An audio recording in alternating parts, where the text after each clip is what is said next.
മലപ്പുറം എടവണ്ണപ്പാറയിൽ നിന്ന് വിദ്യാർത്ഥിയെ കാണാതായിട്ട് ഇന്നേക്ക് 6 ദിവസം പിന്നിടുകയാണ്. +1 വിദ്യാർത്ഥി മുഹമ്മദ് ആദിലിനെയാണ് ഈ മാസം 10-ാം തീയതി മുതൽ കാണാതായത്. ട്രെയിൻ കയറി ചെന്നൈ ഭാഗത്തേക്ക് പോയി എന്നാണ് പോലീസിന്റെ സംശയം.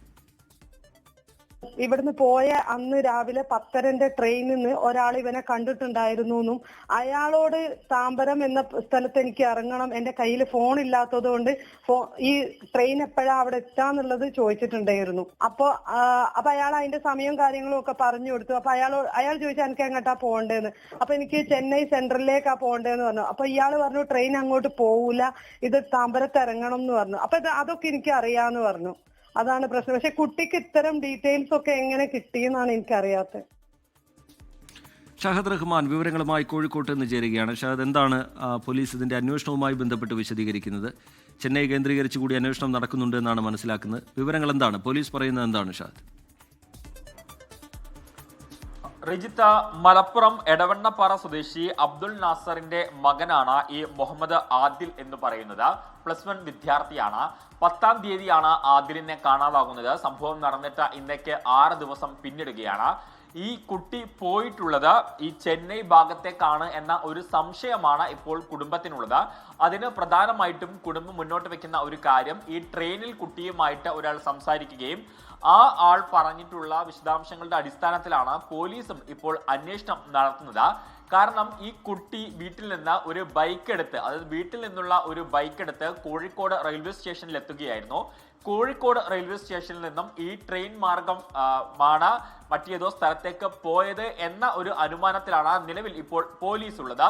പക്ഷേ ഈ കുട്ടിയുടെ ദൃശ്യങ്ങൾ എവിടെയും, അതായത് ഒരു CCTV-യിൽ പതിഞ്ഞു എന്നത് ഒഴിച്ചു നിർത്തി കഴിഞ്ഞാൽ മറ്റൊരു CCTV-യിലും ഈ കുട്ടിയുടെ ദൃശ്യങ്ങൾ ഒന്നും തന്നെ പതിഞ്ഞിട്ടില്ല എന്നുള്ളതാണ് ഇപ്പോൾ കുടുംബത്തെയും ഒപ്പം തന്നെ പോലീസിനെയും വലയ്ക്കുന്നത്. മാത്രവുമല്ല, കുട്ടിയുടെ കയ്യിൽ മൊബൈൽ ഫോണോ കാശോ ഇല്ല എന്ന കാര്യവും കുടുംബം പറയുന്നുണ്ട്. ഈ കുട്ടി പ്രധാനമായിട്ടും പോകാനുള്ള കാരണമായിട്ട് കുടുംബം പറയുന്നത്, കുട്ടിയുടെ കയ്യിൽ നിന്നും കഴിഞ്ഞ ദിവസം ഒരു മൊബൈൽ ഫോൺ കണ്ടെടുത്തിട്ടുണ്ടായിരുന്നു. ആ മൊബൈൽ ഫോൺ വീട്ടുകാർ വാങ്ങിക്കൊടുത്തതല്ല. അപ്പോൾ ഈ മൊബൈൽ ഫോൺ എവിടെ നിന്ന് ലഭിച്ചു എന്ന ഒരു ചോദ്യം വീട്ടുകാർ ചോദിച്ചിട്ടുണ്ടായിരുന്നു. പക്ഷേ +1 വിദ്യാർത്ഥി ആയതുകൊണ്ട് തന്നെ വീട്ടുകാർ അധികം വിദ്യാർത്ഥിയെ സമ്മർദ്ദത്തിലാക്കാനോ അല്ലെങ്കിൽ കുട്ടിയോട് കാര്യങ്ങൾ ചോദിച്ച് മനസ്സിലാക്കാനോ നിന്നില്ല. മറിച്ച് ഇത് അധ്യാപകന് വിവരം അറിയിക്കുകയും അധ്യാപകനോട് ചോദിച്ച് മനസ്സിലാക്കാൻ പറയുകയുമായിരുന്നു ചെയ്തിട്ടുണ്ടായിരുന്നത്. പക്ഷേ ഈ 10-ാം തീയതി പുലർച്ചെ തന്നെ, അതായത് രാവിലെ 7 മണിയോടുകൂടി തന്നെ ഈ കുട്ടി ബൈക്ക് എടുത്ത് ഇവിടെ നിന്നും പോവുകയായിരുന്നു. അപ്പോൾ ഈ സ്ക്രീനിൽ കാണിക്കുന്ന ഈ കുട്ടിയുടെ ഫോട്ടോ അല്ലെങ്കിൽ ദൃശ്യങ്ങൾ ഇത് കാണുന്ന പ്രേക്ഷകരുടെ അറിവിലേക്കാണ്. ഈ കുട്ടിയെ എവിടെയെങ്കിലും കണ്ടു കിട്ടുന്നവർ തൊട്ടടുത്തുള്ള പോലീസ് സ്റ്റേഷനിൽ വിവരം അറിയിക്കണം എന്ന ഒരു കാര്യമാണ്. കാരണം ഈ കുട്ടി പോയിട്ട് 6 ദിവസമായി. ചെറിയ കുട്ടിയാണ്. മാത്രവുമല്ല, അവന്റെ കയ്യിൽ മൊബൈൽ ഫോണോ അല്ലെങ്കിൽ പണമോ ഒന്നും തന്നെ ഇല്ല എന്നുള്ളതാണ് വീട്ടുകാരെ സംബന്ധിച്ചുള്ള അറിവ്. അപ്പോൾ ചെറിയൊരു പിണക്കത്തിന്റെ പേരിലാണ് ഈ മകൻ പോയിട്ടുള്ളത് എന്നുള്ളതാണ് ഇപ്പോൾ വീട്ടുകാരും പറയുന്നത്. അതോടൊപ്പം തന്നെ വീട്ടുകാർ പ്രധാനമായിട്ടും ഒരു സംശയം മുന്നോട്ട് വെക്കുന്നുണ്ട്.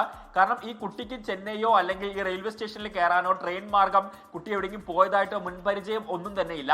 അപ്പോൾ ആരുടെയോ നിർദ്ദേശപ്രകാരമാണ് അതിൽ ഇങ്ങനെ ഒരു യാത്ര പുറപ്പെട്ടത് എന്നുള്ളതാണ്. എന്തായാലും പോലീസ് അന്വേഷിക്കട്ടെ. ഈ മലപ്പുറം എടവണ്ണപ്പാറയിൽ നിന്നാണ് വിദ്യാർത്ഥിയെ കാണാതായത്. ഇന്നേക്ക് 6 ദിവസമാവുകയാണ്. +1 വിദ്യാർത്ഥി മുഹമ്മദ് ആദിൽ എന്ന കുട്ടിയെയാണ് കാണാതായത്.